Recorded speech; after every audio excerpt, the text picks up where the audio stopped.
right, everybody, I want to welcome you to another episode of H2O. Today, I'm going to take the lead because I think we're going to talk about something that I'm really, really passionate about. So, hi, Mitch. How you doing today, buddy? I'm doing great, Mario. Hanging in. Long trip. Just got back from Houston, so it's nice to be back home. So yeah, how did that go? It was a great trip. I got to see a lot of my old friends. I got to see some of my clients. But the one thing that was really interesting to me coming from Chicago, it felt like I was going to a different country. It was definitely had its own little world. So, but it was great. I had a great time. The people down there were phenomenal. My favorite food is Tex-Mex down there. It is like the best Tex-Mex in Houston. So yeah, it was great. Awesome. But I'm really, but I'm really excited. What I am really excited about is this show. Because this show is something that a lot of these people in sales and logistics have been asking about. So I'm very interested to hear your presentation. Yeah, I know. Again, man, I was surprised surprised in a positive way how good our show went last time with our guest speakers. So we're excited to have more guest speakers on the show. And I think we're going to have a lot more coming up. We're definitely reaching out to some of our carrier friends to have them on here to kind of, tell the story from their side a little bit, because I seem like everybody only sees the freight forwarder or the shipper side. So we would love to bring in the actual ocean carrier side. So I'm excited about that.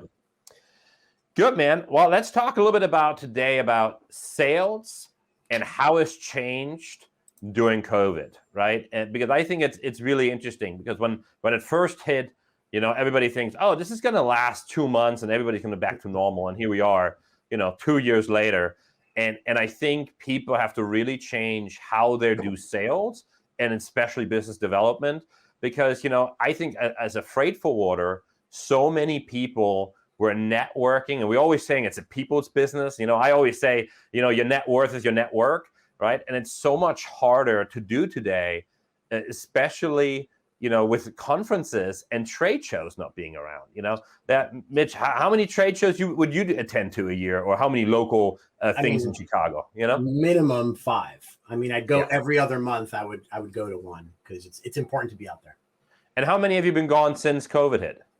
None. Exactly. Right. So, and this is why I think the pain points are really come in, right? For a lot of the freight forwarders and the shippers and really everyone, right? So I want to talk about the major pain points right now, right? Which, for me is that obviously there's no more conferences. I got probably 80 to 90% of our leads and our business from conferences. There was a big show in New York. There was a big show in Chicago. I haven't been going to these, so that's my first really big pain point or challenge. The other one was that, people are not as comfortable meeting anymore. I don't know if you noticed it when you went down to Houston, and normally I said, hey, man, I'm in town. Let's get together, and before I would be busy. I would have lunches and dinners and 4 or 5 meetings a day. And I would come back with like a full note of things I need to follow up on. Right. Yeah. And now it's not really that case anymore. People are not as comfortable anymore. Are you seeing the same thing with your clients that saying, hey, I don't really want to get together. Can we maybe just do a Zoom instead? Yes and no. I think depends on the region of the country. Yeah. So I think that a lot more of more of the southern states have been a lot more welcoming, right? Yeah. They still follow certain guidelines, but they're just more welcoming. People like where I'm from in Chicago, it's much more difficult. They would rather a Zoom, double masking. It gets a lot more complicated. So yeah, and same thing where we are in California, right? I mean, we are probably one of the strictest states, where everybody has to wear a mask and so on and so forth. So that's a really big pain point for us right now.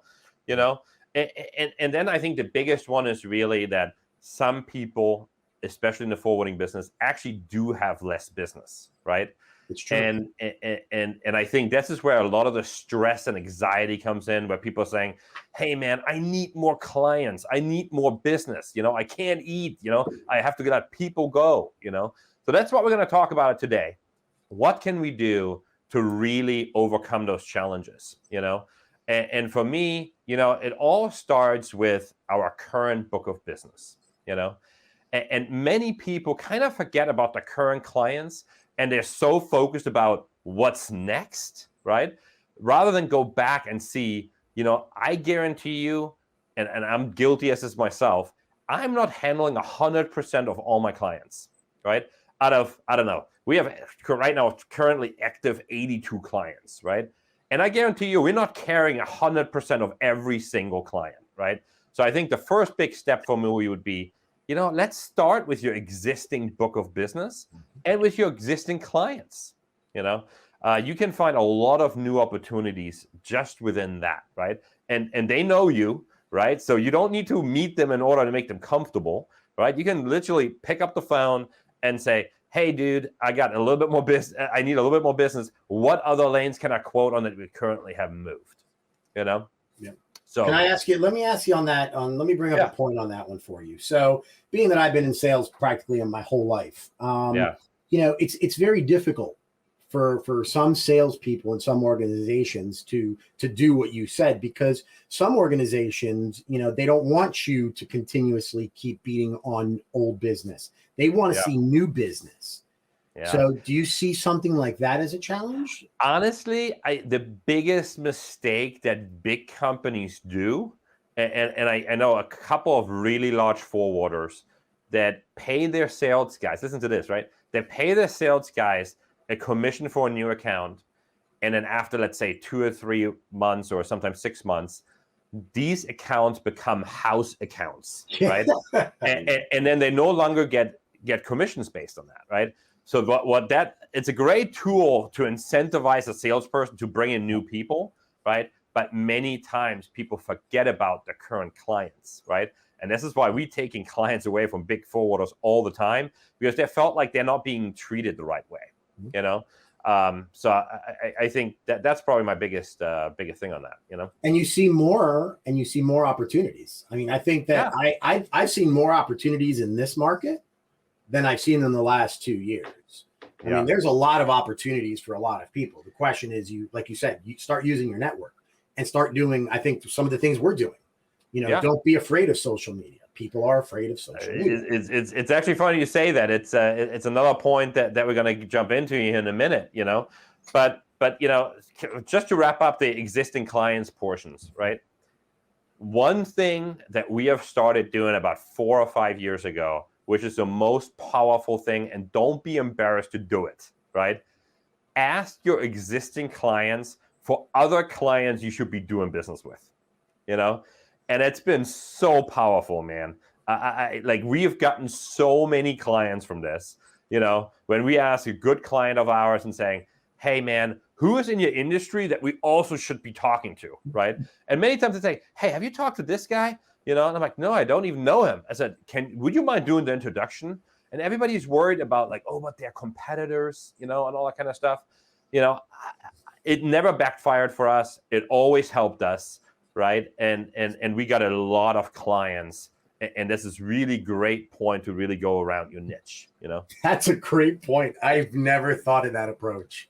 Yeah. I actually put a star on it. That's actually a pretty good approach, because you're so focused on your current client, and you don't want to, sometimes you don't want to say, hey, we're good with you. What else? But I never thought of that. That's and also really how much easier. I mean, you kind of walk into a lead pretty warm at that point, right? Yeah. So I mean, you're walking in there, and the guy, like, oh yeah, that's Joey's contact. Oh yeah, that's Mitch's buddy, right? And you walk in there, and it's a completely different conversation started, right? Because so many people say, oh, Mario, how do we get more leads? I said, start with your existing clients, number one. And number two, ask your clients to get more business from clients that they might do business with or you should be doing business with. That was a good one, Mario. It's such an important part, And now we're talking about the thing that you and I are getting very excited about, social media, right? And everybody said, and I think we should rephrase social media, because every time when I think about social media, I'm thinking about, a 17-year-old teenager that can't get off the phone and it's just being on social media all day, right? But I got to say, and especially, I mean, for us, the best tool, I mean, I spend very little time on Instagram and Facebook. for my business. This is more of a personal thing for me. Maybe if you represent a lifestyle brand or something that will work for you. But I feel LinkedIn is a pretty powerful tool when it comes to the B2B marketplace, and to be more active on there. My dad, he's been in this business for 47 years, right? And one of the things that he always told me, if nobody knows your company name, that's a problem, So this is why you need to go out there to conference. Well, right now you can't go to conference, but be out there. And honestly, it's as easy as sharing valuable information, right? It could be a nice article that you found, right? And you want to share it to your network, right? And a shipper or a customer or potential customer might see this. Oh, wow, this thing that Mitch just shared last week, that was kind of interesting, And the next time when he needs help, drayage help in Chicago, think about who is he going to think about? He's like, oh, that guy Mitch really knew what he was talking about. Maybe I should reach out to him, And so we call us inbound leads, right? Which is in the logistics unheard of, right? Nobody's getting them or very little, right? And I said, you got to kind of do that work, You got a question on that. You have so many question marks on your face right now. I love it. Well, I agree with you. Social media, really, Mario. First of all, it brought you and I together. Yes. And maybe some people don't know this, but I have never met you in person.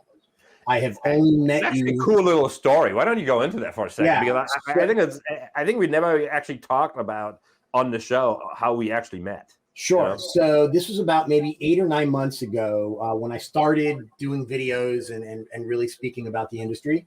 And you had a really short clip that you posted on LinkedIn. And I found it to be very interesting because a lot of my stuff is, it's kind of slapstick funny, but with a lot of, good information. And yours was, really to the point and concise. So, I reached out to you and I think I commented on the video and I said, content is great. I'd love to, meet up and have a Zoom call. Yeah. Long story short, we did. I think we spoke for about an hour about what was going on in the market. And, starting this was it was a great idea because, you owning a forwarder and being in the forwarding and with technology, it felt great. And now look at us now. 4 or 5 videos deep, quite a bit of viewers coming on to our H2O show. So it was interesting. And that was all brought together through the social platform. Yeah. But I've also noticed that with social media, your reach can go much further than you've ever expected. I get emails and requests and responses, and I've gotten a ton of new customers and clients just by posting these videos because they want information and getting to know. What's interesting is that a lot of people in our industry are just so afraid to speak out. Right. I think they're afraid to speak out. I'm going to tell you something, Mario. I had 2 of my friends that are close friends in the industry here in Chicago, and they said, Mitchell, you're blackballing yourself. You're talking about these steamship lines. You're telling everybody all the problems in logistics. You're putting a big X on you. But it's done the complete opposite. It's opened up the most amazing doors. I've spoken to the most amazing people. And not only that, but I've actually had people call me just to consult them on certain things. So the social media platform is so important. I just wish more of us would take it. The only thing that's a little discouraging, Mario, is that I have reached out to a couple of people in the logistics industry that are doing kind of podcasts and shows like ourselves, but they don't like to respond. And that's it's incredible. They just don't want to. And why wouldn't you use it as a platform to increase sales, right? Right. And like I said, for us, we do it very strategically, though, right? Yeah, we put in content out there, and this is honestly, I wish I had that when I was 21 years old. I started this business when I was 18, but I wish when I was 21 years old, I wish there would be something I can watch or read up on what's happening in the market, right? That simply didn't exist, So for me, the main reason why I'm doing the short videos, right, is really just to find people. And honestly, I find a lot of employees that way, right? When people are saying, "Oh, Mario, this was really interesting. I would love to work with you one day," right? So, and many times when we're looking for new people, we look at who commented on our videos, right? And many times they have reached out in the past saying, "Oh, whenever you guys have an opening, we would love to talk to you," right? Because I see myself as a logistics guy and a mentor in the logistics field, right? And I'm always passing that on along my employees, right? Because they will only make me stronger that way, So, I agree. And don't be afraid to comment. People are so afraid to leave comments. And, one thing I've noticed too is on LinkedIn, if you make a comment and somebody responds to you negatively, I don't see people coming back and actually, trying to debate it professionally. No, never. Actually, one thing that I'm amazed by is that whenever I get a negative comment, and believe me, those trolls are everywhere, right? Everywhere. So you're gonna get haters, right? It's just Everywhere. how it works. This is how it works, right? Everywhere. First, we ignore them, right? Because many times it's an insecurity on their side why they're doing it in the first place, right? Absolutely. Ignore them. But I have noticed that I've never, even on some of my early on stuff that I did, where I even went back afterwards, like, hey, I was actually kind of wrong on this, where people were bashing me, and I never ever did I get anything negative. So don't be afraid to do that. But let's move into let's talk a little bit more about LinkedIn, right? And specifically about how to target on LinkedIn, right? Because doing like the massive like posting and you get people back, that's interesting, right? It's not really super I wouldn't say this is really a tool to generate new leads. It's really more marketing than anything else in my eyes, But one thing that's interesting, and I'm not sure how many people know about this, the LinkedIn Sales Navigator, right? So you have the regular LinkedIn and then you have a Sales Navigator, right? Yep. And we use this heavily in our business, in my company, right? Because you can really specifically find people that you're really looking for. Let's say you're looking for, I don't know, a procurement manager in the Chicago area that works for companies that are less than 100 people, Like all of a sudden you have a couple hundred people that will come up, which is totally interesting. By the way, is my thing just fall off in the back? It just fell. I tried to play it off. Hey guys, real life, I guess, right? So, yeah. So the interesting part is about that is that we getting so many targeted leads now that we can go after and we can fill our pipeline, right? Yeah. And most people in the logistics industry don't even have a pipeline, right? And I said, man, if you don't have a pipeline, don't be surprised that you're not getting any new clients, right? And that's what I've seen so many times with forwarders.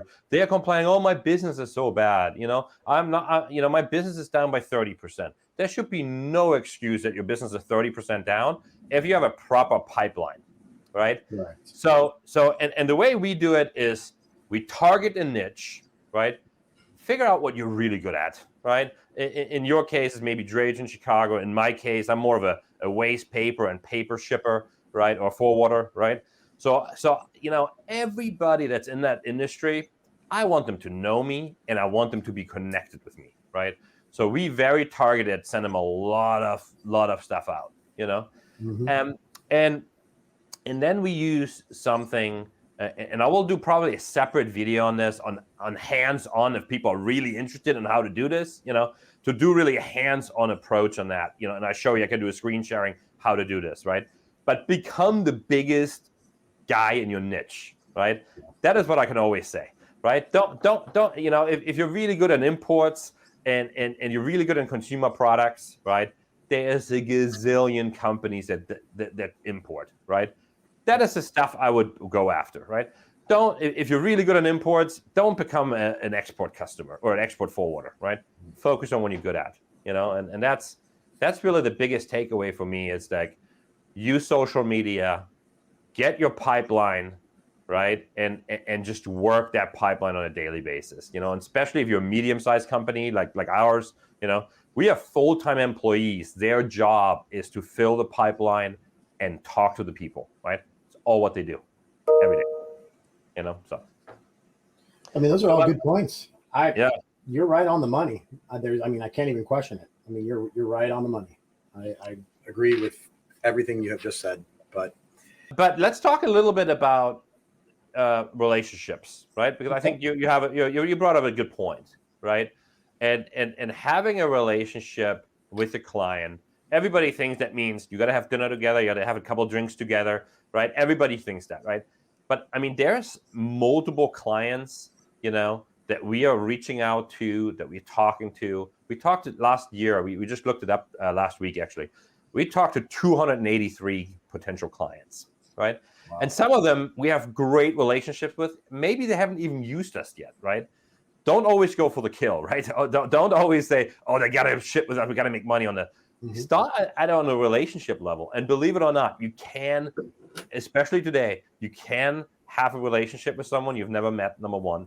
And number two is you can build a relationship over Zoom or over the phone, right? I mean, the last 2 years is, I'm living proof of that, probably a third of my clients I've never met, right? I have a very good relationship with them and I speak with them all the time, but, that's I think it's an important part to speak about, Yeah. I mean, I do relationships, and like you mentioned in the beginning, your net worth is your network. Yeah, 100%. Well, I think those are all great points, Mario. I think. I hope our viewers find this very useful. I mean, I've learned a couple of things just alone by some of the stuff that you presented today. Especially not just putting in your email. Referrals are great, but actually asking for referrals. That's great stuff. Yeah, and the last thing you just reminded me of is you said emails, right? so the one thing that I think really doesn't work, and I really don't want people to do it, is just buy a list and blast them, right? It doesn't freaking work, So don't waste your time on that, right? We have tried it years ago. You get you upset more people than you do good, You really do. It's annoying. Right?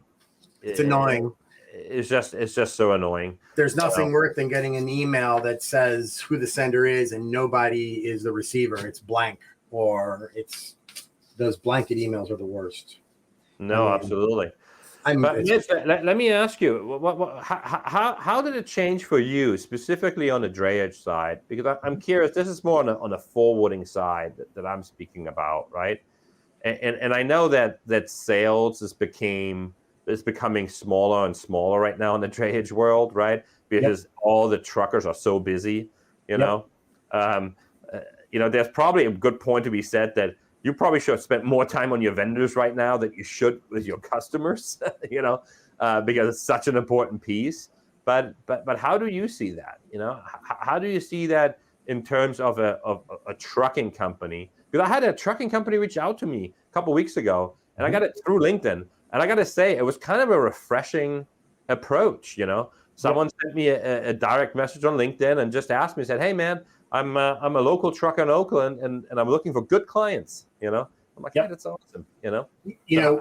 One thing that I've learned in the world of logistics is when to say yes and when to say no to business. Right. One mistake that I've made in the past is I've always taken business before, just to say that I had business coming in the door, whether profitable or unprofitable. Yeah. And you learn very quickly. And what I've learned through these many years of more failures than wins is that size doesn't matter when it comes to logistics. What I've learned, it's a question of respect, and it's a question of trust. Yeah. A lot of the clients that I work with are actually very nice, and I've worked with them in the past for many, many years. But I'm also very fortunate enough to be in a position where I can be selective. Yeah. I can be selective in who I want to do business and who I don't want to do business with. And that's something that I've never been able to think of or do in my life. And that was something that I never thought I'd get to. But I think that when you start getting into this business and you've been in it long enough, I think you start to really learn what business makes sense. Yeah. And again, it goes back down to those relationships. And I'm in that. It's becoming to the point where people don't even ask for rates or quotes. They just know it's going to get done. They know that there's a market, there's a big market challenge for the drays, and we get it done. But again, like I said, I don't, when it comes to sales, I only work with people that have supported me in the past, because right now I know that everyone is scrounging and looking just for help. And then at the end of the day, they're going to disappear. So I focus on my clients and people that I want to do business. And that's a good point, right? I mean, that's probably the biggest thing that you said that really stuck with me, right? Is be selective of your clients and make sure you're choosing clients today that you help that's going to stick with you long term, right? Because 100%. Like I get phone calls from people I haven't spoken to in 10 years, right? And they phoned me up and said, "Hey, Mario, can you help me? I really, really need help." And I said, "Hey, man, I know you're calling me because you're desperate right now, right?" And that's about it, And that's what you have to do, Mario. They show up when they need help, and only they never want to build that synergy. But now, it feels great to finally hold the cards, and be selective and being able to help the ones that really help me. So it's been great. And again, social media has really taken also the business to a whole different level. So not only here in the United States, I get clients from all over the world calling me, asking me for doing them favors here in the United States. And believe it or not, those are great relationships. No, and your clients don't always have to be local, right? I mean, no, they do not. We serve many clients that are in other countries that just need a really good forwarder in the US, or same thing for you on the drayage side, And what I like about my, when I work with my team and my sales team is, we don't want to compete with just the United States. I mean, people don't think outside the box. They really don't. The amount of people that need help overseas that route freight here FOB, and they need those final miles and they need those contacts. Right. And they don't think outside the box, which is great because more for me. Yeah, no, absolutely. So it's been great, but I'll tell you, this has been an excellent segment, Mario. This has been by far one of my favorite ones, and I've actually learned a couple of things. So I really do appreciate this. Yeah, no, absolutely, man. So I think it was a great show. Well, thanks everyone again for listening, and we'll be back next week. Let us know what you want to hear about and what you want us to talk about, right? The more feedback, the better. And don't forget to subscribe to our channel. Thanks so much. Bye, guys.